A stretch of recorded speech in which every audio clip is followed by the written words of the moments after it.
Chapter 1. Things to consider before you enter the market. Before you enter the market, if you wanted to go on an epic vacation, you wouldn't just wake up, throw a few clothes into a bag one morning, and jet off to wherever the first flight you find takes you. I mean, you could, but you'll soon realize that diving in head first has its pitfalls. A good vacation is something you plan. For starters, you need to decide where you want to go. You would consider what you want to see and do when you're on vacation. You weigh the pros and cons of traveling to a specific destination. With that in mind, you can carefully plan your next vacation. Similarly, before you enter the market for a property, there are things you need to consider to get the best deal that you possibly can. Rent or buy. You've probably heard that it's better to own your home. Sure, I get that you probably want to own your own place. But before you take renting off the table, consider the pros and cons of renting and buying. The costs for renting and buying vary widely depending on the real estate market you're looking into. So perhaps you can start by being honest and asking yourself, do you need to save a little more for a down payment? How sure are you about your job security? Will having a mortgage prevent you from making any other savings? Are you comfortable with paying home maintenance costs right now? Do you see yourself sticking around for the foreseeable future, or do you plan to move? Do you need to build or rebuild your credit?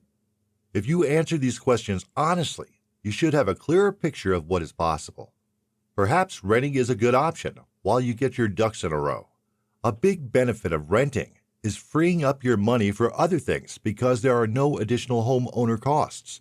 However, as a homeowner, you have a monthly mortgage to pay and additional costs such as repairs and maintenance and homeowner's insurance. Renting gives you the flexibility to move when you like. But at the end of your lease, your landlord may not offer you a new one, meaning you would have to incur the cost of looking for a new place and moving. As a tenant, you have limited control over the house because you would have to get permission from your landlord for anything you want to do. And here's hoping you have a good landlord. In your own space, you can go to town. Buying your home can be an excellent opportunity to invest in your future. In some instances, buying may work out cheaper than renting, depending on where you live. With a good credit score, you can get a low interest rate, which helps you make more affordable monthly mortgage payments, down payment, and closing costs. Also, consider life situations that come up unexpectedly, such as getting work in a different city, which means selling your home. What a shame after going through that whole process to acquire it. When is it time to buy? I'm pretty sure you've always dreamed of owning your home, and lately you felt like it may be time. You're ready to become a homeowner when? Chang 2019. You're tired of rising rentals. Price hikes suck, especially rental, because it makes it that much harder to budget and save up. If you feel like you need to start building equity for the future, it's probably time to start thinking about buying. You're more financially stable. Financial stability pretty much allows you to start comfortably thinking about buying a home and having more control over your living space. You have a good credit score. A good credit score helps you qualify for a mortgage with better interest rates and loan terms. If you still need to establish a credit history or you're recovering from a poor credit score, you can still build up your score to a place where you qualify for a mortgage. You manage debt well. When applying for a mortgage, one of the things they look at is your debt-to-income ratio. The higher your ratio, the more at risk you are as a borrower. Manage your debt well and keep your credit card balances at no more than 30% of the available credit limit. This will help you with your credit score. You've set aside enough to cover the extra cost of home ownership. As a renter, if there is any problem with the house, you immediately get on the phone with your landlord, whose responsibility is to pay for any repairs that are needed. However, as a homeowner, you're the guy who's paying for the repairs. If you've managed to set aside money for the costs associated with home ownership, then you're well on your way. You have enough for the down payment and closing costs. As a first-time buyer, making the down payment on your first home is something you will need to save up for. You can also access grants and programs through federal, state, or local government agencies to help you with a down payment. Closing costs can come up to between 2% and 7% of the sale price, but you may be able to negotiate these. You're ready to settle down in one place. If you feel like it's time to put down roots, you should consider buying. Make sure you have job stability and security, as this lowers your risk of defaulting on the mortgage. There's a significant change in your life. When there are big changes in people's lives, such as kids, getting married, or changing jobs, it's normal to start thinking about buying a home. You know what you want. Before buying a home, you need to know the kind of neighborhood you like, what city you want to settle in, and the type of home you're after. Determine what's most important to you, so you make a smart decision. Start shopping around and getting pre-approved for a mortgage. This helps paint a realistic picture of what you can afford, what you're qualified to purchase, and the financial resources needed for closing costs. Financial independence. Financial independence is living without being financially dependent on others. It means a secure or early retirement. It means freedom. Let's be honest. We all dream of financial independence. Homeownership is one of the ways that you can achieve this. If you have a fixed-rate mortgage, you don't have to worry about your mortgage payments, principal, and interest increasing. Over time, owning your home can become more affordable than renting, especially if you've been there for several years. You can eliminate your housing costs when you own it outrightly. Saving for a down payment puts you in the frame of mind to save for the biggest reward in homeownership, your home. The hidden value of homeownership. Homeownership has pretty interesting and non-fiscal benefits. Florida Realtors, ND. 1. Homeowners are healthier and live longer. 2. Owning a home decreases the likelihood of divorce. 3. Homeowners are less likely to suffer from depression. 4. City homeowners are less likely to be victims of crime. 5. Children of homeowners are likely to earn more over their lifetimes. 6. Children of homeowners have significantly lower teen dropouts and pregnancy rates. 7. Homeownership brings stability by helping you establish lasting relationships with the community. 8. Homeowners better understand politics and are more likely to vote. From a fiscal standpoint, homeownership is beneficial in these ways. National Association of Realtors, ND. 1. Tax benefits. The tax code gives you the opportunity to deduct your mortgage's interest, property taxes, and other costs involved in buying a home. 2. Appreciation in value over time. 3. Mortgage payments allow you to build equity ownership interest. 4. Building home equity is a ready-made savings plan. 5. Your fixed-rate mortgage payments don't increase over time. The longer you are a homeowner, the more likely your housing costs will decrease. 6. Freedom to do whatever you want to do with your space. Budgeting. The enormity of the commitment to buy a home necessitates budgeting. You can do this by pre-shopping months or even years before you intend to buy a house.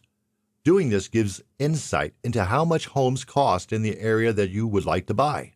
As you do this, consider location, accessibility, and size and weigh these features against potential costs. Once you understand the upfront and ongoing costs better, you come up with a more realistic budget. More than that, you need to also start saving for expenses that come with home ownership. Also, consider what you pre-qualify for versus what you are comfortable spending. Do you enjoy chilling at home, or do you like to get out?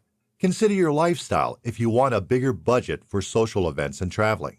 Start saving as though you were already paying these expenses. This way you will have saved a significant amount by the time you decide to buy, and you will have trained yourself to live on your house budget even before buying. For a free down payment budget plan and savings tracker, $10 value, scan the QR code below if you have the physical copy of the book. If you don't have the physical copy of the book, you should.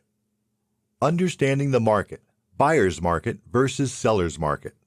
The real estate market fluctuates seasonally and is massively due to demand and supply. You may have heard the terms buyer's and seller's markets. A buyer's market is when supply exceeds demand, meaning there are plenty of homes for sale but a shortage of interested buyers. A seller's market is when demand exceeds supply. That is, fewer homes are available than buyers. Burris, 2022. In a buyer's market, buyers have an advantage because real estate prices decrease as homes linger longer on the market. Sellers are therefore open to negotiate to prevent buyers from walking away. A buyer's market is the best time to buy a house because prices are lower and there's more room for negotiation. In a seller's market, homes go faster and buyers must compete to get the property they want. This often culminates in bidding wars, where buyers make competing offers that drive up the price above the asking price. In a buyer's market, take your time before committing. View as many properties as possible and analyze comparable properties before making an offer. This gives you leverage to negotiate a reasonable price. Pay attention to the length of time a house has been on the market. The longer it's been on the market, the more negotiating power you will have. In a seller's market, if you find a property you like and want to buy, act fast and make an offer. It would serve you well to have pre-approval ahead of time so that your finances are in order when you need them. When you're making an offer, keep in mind that the seller has the advantage, so hemming and hawing over a house you're interested in could mean you could lose it to another buyer. If you can make a cash offer, do so, because sellers prefer cash purchases. Don't get discouraged, and don't settle because you're tired of losing out. If you don't get what you want, wait until the market cools down. Then you can resume your search. So what if you're selling your house in a buyer's market? The long and short is to make it stand out. Make necessary repairs and minor improvements. Deep clean, depersonalize, and stage your home. Price it competitively and market it like a pro. Remember, there are many other sellers, so the more you stand out, the better your chances of securing a buyer. Though you have an advantage in a seller's market as a seller, consider all offers.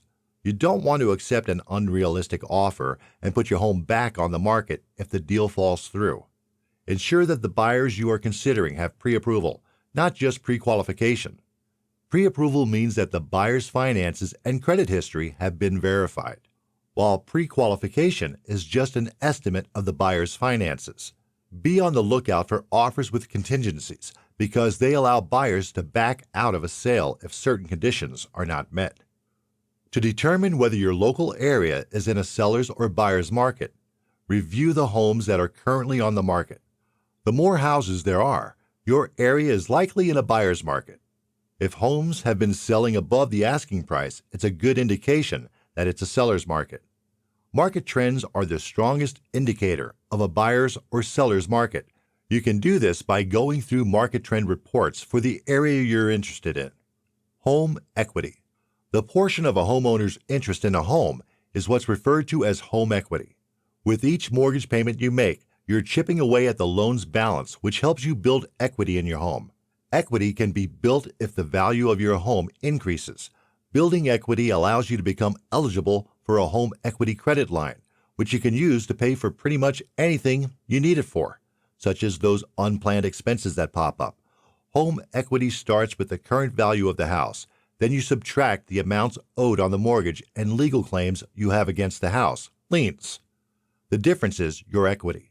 For example, if your home is worth $300,000, you made a 20% down payment of $60,000, and you obtain a mortgage loan that covers the remaining $240,000, your home equity is the 20% that you paid for the house, that is $60,000. Now suppose the value of your home doubles. Your equity stake would be 60% if the home's value were now worth $600,000 and you still owe $240,000. Your loan balance would stay the same, despite the home's value having increased, so your home equity would increase too. Divide the loan balance by the market value. Now subtract the result from 1 and convert it to decimal to a percentage. That's your equity stake. The equation would look like this. Pritchard, 2022. Refer to the physical copy of this book, but I'll go over it real quick here. 240,000 divided by 600,000 equals 0.4. 1 minus 0.4 equals 0.6. 0.6 equals 60%. You can settle your mortgage quicker and build your home equity sooner. You can also build your home equity by paying off your loans, reducing your debt, and accelerating payments, which knock off a good chunk of the loan interest. Most homeowners make 12 mortgage payments annually. You'll make 26 annual payments by splitting your monthly payments into 2 equal amounts instead, and you make your payment bi-weekly. Ultimately, you'll be making 13 monthly payments, making 12 monthly payments